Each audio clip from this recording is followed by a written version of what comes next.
السلام عليكم الإخوان والأخوات، كلشي بخير لاباس عليكم الحمد لله. كل الدول الإسلامية عندها جوج ديال الأعياد، عيد الفطر وعيد الأضحى، إلا الجزائر عندها ثلاثة ديال الأعياد. كل سنة كيحتفلوا بعيد الفطر وعيد الأضحى وتدشين منجم الحديد غارة جبيلات. من 1952 إلى اليوم كل سنة كيدشنوا منجم الحديد غارة جبيلات، ومن 1952 الى اليوم ما عرفوش يجبدوا منه معلقه واحده ديال الحديد. هاد الايام كثرت الهضره بزاف على داك المنجم وكثرت الاسئله، واولها هذاك المنجم ديال من بعدا، واش ديال الجزائر ولا ديال المغرب ولا ديال المغرب والجزائر معا. اليوم غنشوفوا المشاكل المتعلقه بهذاك المنجم، واولها مشكل قانوني، استغلال هذاك المنجم مكتوب في نفس الورقه اللي مكتوبه فيها اتفاقيه ترسيم الحدود بين المغرب والجزائر، واستغلاله مربوط بترسيم الحدود. يعني في حالة تم استغلاله دون موافقة المغرب ما بقاوش عندنا حدود بيننا وبين الجزائر. حنا غنجيبوا الوثيقة الرسمية وغنقراوها مجموعين وغنشوفوا اشنو مكتوب فيها.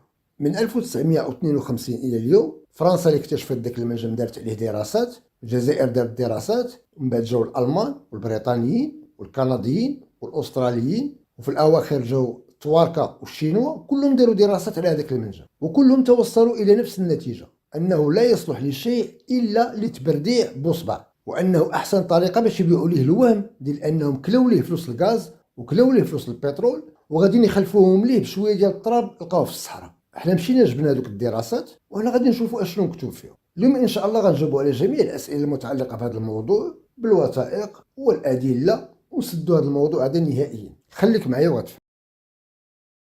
اليوم كراج بلاد حقيقة، ما بقاتش آفاق ولا حلم ولا. السكة الحديدية رانا نبني فيها، رانا ديجا في بعض الكيلومترات من تندوف لبشار، نديرو مصنع تركيز في بشار باش من تما المادة الخام تمشي المصانع نتاع الحديد والصلب في وهران، في عنابة وفي جيجل. ندخلوا في الموضوع. ما كاينش شي حاجه رسميه اكثر من جريده رسميه. احنا اليوم مشينا جبنا جريده رسميه ديال الجزائر، غادي نشهدوا على روسهم. هذه الجريده الرسميه ديال الجزائر عدد 48 بتاريخ 15 جوان 1973، واللي نشروا فيها اتفاقيه ترسيم الحدود بين المغرب والجزائر. الفقره الاولى في هذه الجريده الرسميه كتقول بان الهواري بومدين رئيس الجزائر يوافق على الاتفاقيه وينشرها في الجريده الرسميه. يعني هما متفقين على داكشي اللي غيجي من بعد. Déclaration algéro-marocaine de Rabat. Nous, Hassan II, roi du Maroc, et Houari Boumediene, président de l'Algérie, considérant ديك المسائل البروتوكولية. Article 1er الفقرة الأولى: اتفق المغرب والجزائر على ترسيم الحدود حسب الخرائط من 1 حتى 15 المرفوقة بهذا الاتفاق. وهنا كاين تفاصيل ديال اتفاق ترسيم الحدود، مترو بمترو، مركالة، حس الهوارية، إقمات، تنجوب، تبراتين، بشار، بني ونيف إلى آخره. أرتيكل 2: هذه الحدود تعتبر برية وجوية وكتحدد المجال الجوي ديال كل بلاد. الفقرة 3 و4 و5 كتتكلم على لجنة مشتركة ما بين المغرب والجزائر غادا تخرج لعين المكان وغادا دير الترسيم ديال الحدود وتحط دوك لي بورن اللي كيكونوا في الأرض باش كل واحد يعرف الحدود ديالو فين كاينين. أهم فقرة هي هذه الفقرة 7: اتفق الطرفان على أن هذا هو الترسيم النهائي للحدود بين المغرب والجزائر. ونجول الفقرة 9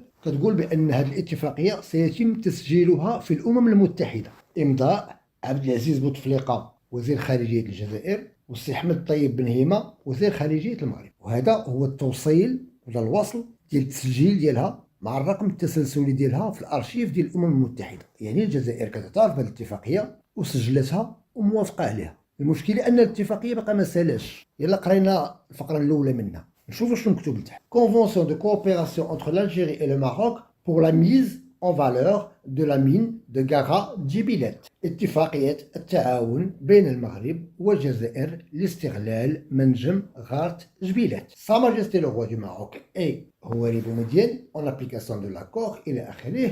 الفقرة الأولى: Il sera créé dès l'entrée en vigueur de la présente convention et dans les meilleurs délais une société algéro-marocaine pour la mise en valeur de la mine de Gara Djibilet, désignée ci-après Société algéro-marocaine par abréviation la SAM. سيتم إحداث ابتداء من تاريخ اعتماد هذه الاتفاقية شركة ما بين المغرب والجزائر سميتها لا SAM، مكلفة باستغلال منجم غارة جبيلات. في نفس الصفحة اللي مكتوب فيها اتفاق ترسيم الحدود مكتوب فيها إحداث شركة لاستغلال هذاك المنجم. ارتيكل 2 هذه الشركة الهدف ديالها أشنو هو؟ transporté par voie ferrée depuis la mine jusqu'au port de chargement, embarqué, commercialisé 700 millions de tonnes de minerai de fer de Garat Jabilat. الهدف ديال هذه الشركة هو إنتاج ونقل عبر السكة الحديدية ديال 700 مليون طن ديال الحديد من المنجم إلى الميناء. ألوغ هنا كيهضروا على نقل الحديد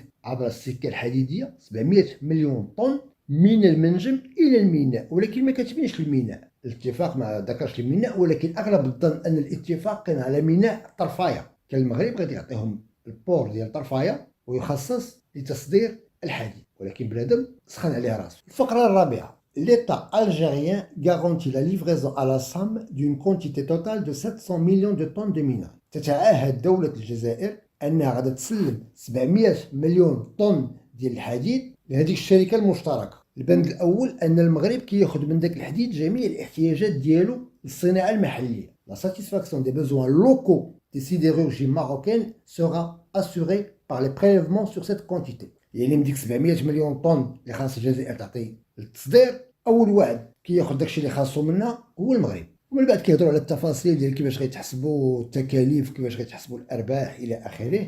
الفقرة 13 كتقول بأن هذه الشركة غادي يكونوا الأسهم ديالها 50% مغربية و50% جزائرية، وغادي يكون عندها جوج ديال المقار، مقار في الجزائر ومقر في المغرب. ومجلس الإدارة ديالها مكون من أفراد العدد النص ديالهم مغربي والنص ديالهم جزائري، يعني 50-50. لو كابيتال سوسيال سوغا فيكسي انيسيالمون ا 2 مليون دو دولار يو اس. حتى رأس مال الشركة تم تحديده بالدولار، غادي يكون رأس مال الابتدائي باش تبدا ديك الشركة 2 مليون دولار. المغرب غيعطي مليون دولار والجزائر مليون دولار، وغادي يكونوا شركاء بالنص. لا كونتابيليتي de la SAM sera tenue de manière identique dans les deux sièges et libellée en dollars US. يعني حتى لا كونتابيليتي ديال ديك الشركه والفاكتورات والبيع والشراء والحسابات البنكيه بالدولار الامريكي. ونعرف بان هذه الافكار ديال حسن الثاني، لان عارف هذاك الدينار كيصبح بثمن وفي العشيه كيصبح بثمن اخر. فقره 16 الحسابات البنكيه ديال هذيك الشركه غتكون فقط بالدولار. وحتى الا وقع مشكل او سوء تفاهم في تسيير هذيك الشركه، le règlement de conciliation et d'arbitrage de la Chambre de commerce internationale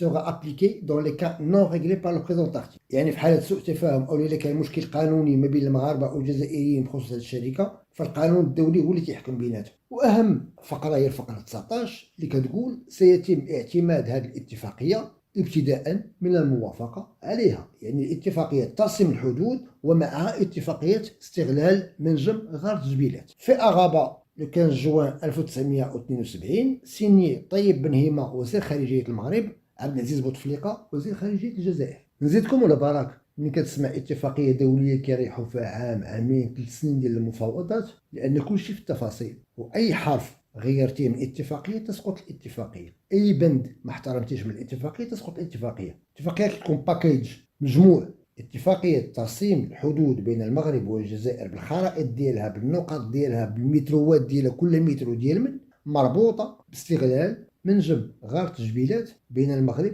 والجزائر 50-50، نص بالنص. الإخلال بأحد بنود الاتفاقية يسقط الاتفاقية. واضحة وضوح الشمس في نهار جميل. اتفاقية فيها 27 بند، إلا حيدتي منها بند واحد كطيح الاتفاقية كاملة. ماشي غنشدو 26 ونطيحو هذاك البند بوحدو، ما كايناش هاد القضية في القانون الدولي. هذا غير باش نبينو هذاك المنجم ديال من حنا من بعد غنشوفو بأنه أصلا ما صالح لوالو. حنا كنشوفو غير الناحية القانونية بأن إلا استغلوه، وهاد الاتفاقية مسجلينها هما بيديهم في الأمم المتحدة، ووريتكم التوصيل باش مسجلينها والرقم التسلسلي ديالها. يعني خصنا نعاودو معاهم من الأول المفاوضات ديال ترسيم الحدود. وكنظن هادشي علاش المغرب ساكت عليهم باش تنقض هذيك الاتفاقية. ما عمرنا سمعنا تعليق واحد ديال مسؤول مغربي واحد من أكبر مسؤول إلى أصغر مسؤول في هذه البلاد كيعلق على ذاك المنجم. وأنا كنظن بأن الهدف ديال المغرب هو أنهم يستغلوه فعلا، وسهل جدا ديك الساعة تاخذ حكم من محكمة العدل الدولية بإلغاء هذه الاتفاقية لعدم احترام أحد البنود ديالها، ونعاودوا معهم التعزيل في قضية الحدود. هذا الجانب القانوني.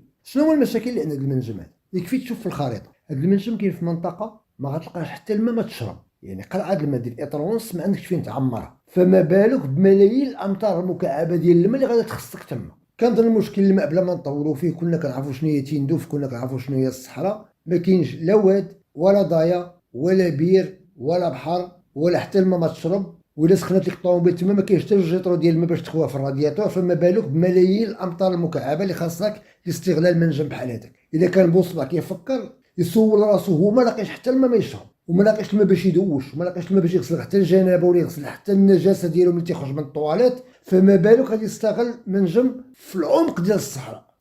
نجيو للقضيه ديال الترونسبور وديال النقل. في نص الاتفاقيه مكتوب حرفيا: Considérant que le Maroc dispose de par son territoire de la possibilité d'évacuation du minerai de fer par un port marocain qui sera situé sur l'Atlantique. هالمحيط الأطلسي في المذكور حرفيا مكتوب أن التصدير سيكون عبر ميناء مغربي على المحيط الأطلسي. وأنا قلت لكم غالبا غادي يكون ميناء طرفاية. غتاخد جوجل مابس وغتعبر المسافة من غار الجبيلات للمحيط الأطلسي، كاينة تقريبا 250 كيلومتر. حسب نشرة أخبار الثامنة في قناة اليتيمة في الجزائر، جالسين كيصاوبوا السكة حديدية من غار الجبيلات إلى البحر الأبيض المتوسط، الطول ديالها غادي يكون تقريبا واحد 1500 كيلومتر. نساو التكلفة ديال هذيك السكة الحديدية اللي تقريبا ما بين 6 و 8 ديال المليار دولار، وواخدين كريدي من عند الشينوا. حسبوا غير التكلفة. التران الحساب ديالو ساهل، كيتحسب بالكيلومتر. إذا مثلا طون غيتقام عليك 250 كيلومتر ب 10 دراهم، 1500 كيلومتر ضربتي المسافة في 6 غتضرب الثمن في 6،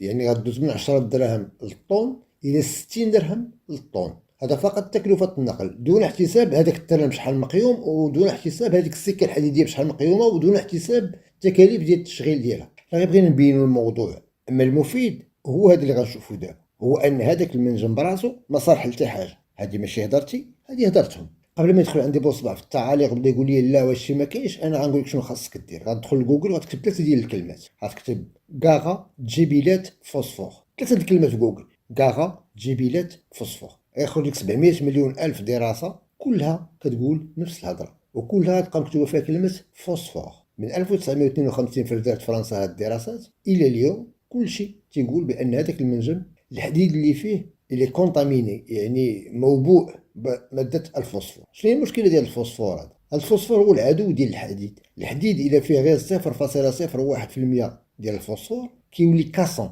يعني تصاوب برا ديال الحديد وتلقى مع الأرض غتشتت. حديدة إلا طاحت لك من يدك غتهرس بحال الدجاج. وحنا كنشرحوا هذا الموضوع في الشاشة، غادي يبانوا لكم الدراسات اللي بغى يمشي ليها، راه نحط العناوين ديالها اللي داروها الفرنسيين، اللي داروها الجزائريين، اللي داروها الألمان إلى آخره. كلها كتقول بأن مشكلة حديد غار الجبيلات هو الفوسفور. اي حاجه صنعتيها من داك الحديد، صوبتي منه الطوموبيل ولا صوبتي منه برا ديال الحديد ديال البنيه ولا صوبتي منه باب ولا اي حاجه، تضربها بيدك تهرس لك. اول حاجه خاصك دير في هذاك الحديد قبل ما يولي حديد هي تحيد منه ماده الفوسفور. كيفاش كيتحيد هذا الفوسفور هذا؟ كاين طرق، بطبيعه الحال كاين طرق تقنيه باش تحيده. مشكلتهم هي التكلفه. هذيك الملايين ديال الاطنان ديال الحديد كلها خاصك تذوبها. باش تذوب ما يكفيكش الغاز ديال الجيري كامل. باش تذوب 700 مليون طن ديال الحديد خاص الجزائر تحبس التصدير وتوجه الغاز ديالها كله لهذاك المنجم. يلا تذوب هذاك الحديد، ومنين يذوب عاد كتزيد عليه مواد كيماويه وكيعاود يتصفى باش تحيد منه الفوسفور. ملي غتحسب الثمن ديالو بشحال تقام عليك في الاخر،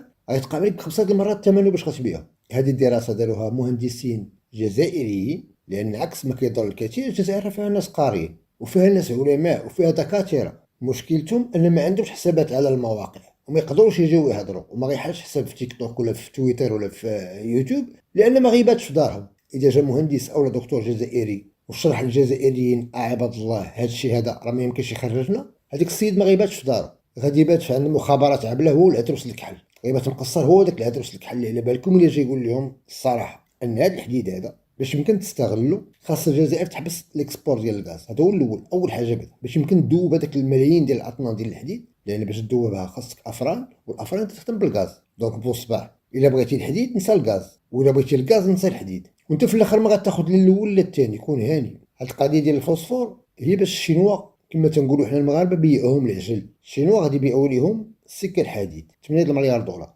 وغيبيعوا لهم حتى الوزينات، وغيبيعوا لهم عدد ديال الحوايج، وغادي يخليهم يخلصوا واحد 20 عام ديال الكريدي. الفكره ديال الشينوا حاليا انا ما داخلينش معاهم بشراكه، داخلين كوم بريستاتير. حنا عندنا الحل، خلصوا لهم وصوبوا لكم، ويصوبوا لهم داكشي اللي بغاو، ويصوبوا لهم الوزينات، ويصوبوا لهم التران، ويصوبوا لهم كاع داكشي اللي بغاو، وغادي يخليهم غارقين في الكريدي وغيزيدوا بحالهم. هذا المنجم فعلا فيه ملايير الاطنان ديال الحديد، مي طونكو ما لقاش شي واحد شي طريقه تقنيه باش يحيد داك الفوسفور من هذاك الحديد لا يصلح لشيء. هذه الدراسه داروها مهندسين جزائريين وتوصلوا لنفس النتيجه. هذا دكتور جزائري في واحدة من أكبر المدارس ديال المعادن في فرنسا، كتب دراسة وتوصل حتى هو لنفس النتيجة، أن البعد الجغرافي ومشكل الماء ومشكل الفوسفور يمنع استغلال هذا المنجم. في 1952 فرنسا اكتشفت ذاك المنجم، وأول ما اكتشفوه خداو عينات داروا لها التحاليل طلع لهم مشكلة ديال الفوسفور. حسب اتفاقية إيفيون أي حاجة كاينة في الصحراء ملك لفرنسا، الغاز والبترول وجميع المعادن، ومن بينها هذا المنجم هذا كون عرفوا فيه الربح ما يخليوش ليهم. فرنسا بداتها مال الاخر، اكتشفت الحديد في موريتانيا في نفس الفترة